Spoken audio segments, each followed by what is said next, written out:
नमस्कार। आप सब कैसे हैं? मुझे आपसे कुछ कहना है। जब मैं बहुत छोटी थी, मतलब इतनी छोटी भी नहीं थी, चीज़ें समझ आने लगी थी, तो मेरी दादी अंदर बाहर जाती यही हरदम बोलती रहती, खाओ मेरे चूड़ियों, खाओ मेरे बेड़ियों। मुझे अपनी दादी की बात समझ ही नहीं आती थी, वो क्या बोलती है। मैंने अपनी दादी से पूछा इसका मतलब क्या, कहते इसका मतलब है हर आदमी की उस दिन वैल्यू है, बिन पैसे के कोई वैल्यू नहीं।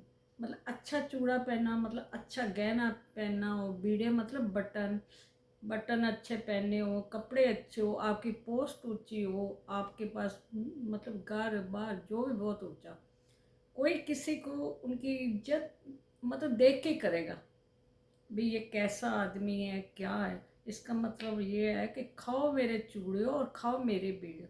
और ये सच्ची बात है, मेरी सहेली की बात है कि वो 3 बहनें थी और एक उनका भाई था, उसके मायके नारायणा में थे।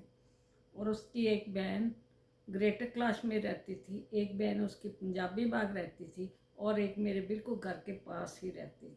उसने मेरे को ये बात बताई थी। मतलब उसके जो हस्बैंड थे ना, वो बहुत छोटी सी प्राइवेट नौकरी करते थे, लेकिन वो दोनों मियाँ बीवी आपस में बहुत खुश थे। उनके 2 बच्चे थे, एक बेटा थी एक बेटी थी।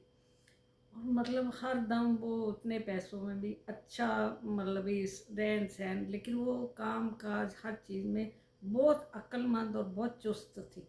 वो मतलब बहुत जल्दी काम कर लेती, इसके बाद वो मतलब बाहर का भी काम कर लेती जिससे उसे पैसे आ जाए। मतलब इज्जत वाला सब काम करती थी ताकि उसके बच्चे अच्छा पढ़ जाएं, उसका परिवार अच्छा चल जाए। सब बहुत मतलब उसने बहुत मेहनत की बहुत। लेकिन जो उसकी बहनें थी ना, वो उसके साथ अच्छा व्यवहार नहीं करती और भाई भी अच्छा व्यवहार नहीं करता। और माँ भी इतनी बदल गई थी कि जब वो मायके जाते उसको इतनी घटिया से घटिया चीज़ें देते। और जो बड़ी बहन है ना, वो सब बैठ के रात करती और उसको बोलते कि तू उठ के काम कर। उसकी भाभी भी उसके साथ बहुत अच्छा व्यवहार नहीं करती, लेकिन वो अपने मतलब किसी को महसूस नहीं होने देती, अंदर अंदर में बहुत महसूस करते थे। थोड़े थोड़े उसके बच्चे भी बड़े होने लगे, वो जब नानके जाते थे उनके साथ बहुत ही गंदा सा व्यवहार किया जाता था। जो उसकी बड़ी बेटी थी ना, उसको ये बोला जाता था कि जा तू काम कर। मतलब उसकी नानी भी मामी भी सब उसके साथ ऐसे। और भाई थोड़ा छोटा था, उसको इतनी समझ नहीं आती थी। उसका आदमी जब भी कुछ बहुत ज़रूरी होता तब मायके जाता, यानी अपने ससुराल जाता। उसकी भी कोई मतलब वहाँ एक जैसे फालतू आदमी आ गया ना, ऐसी कदर होती थी। लेकिन जो उसकी बेटी थी ना, उसको बहुत मतलब मन में ना महसूस होता था कि ये सब ऐसे क्यों करते हैं। वो अपनी माँ से पूछती कि ये हमारे साथ ऐसा क्या करते हैं। उसकी माँ के साथ, उसके पापा के साथ, उसके साथ, उसके भाई के साथ जब बहुत गंदा सा व्यवहार होता, लेकिन बोलती नहीं, अंदर से बहुत महसूस होती। उसने ना और सबको कहना छोड़ दिया। धीरे धीरे अपनी माँ को रोता देखती, अपने बाप बाप बेचारा कुछ नहीं बोलता, बहुत शरीफ आदमी था।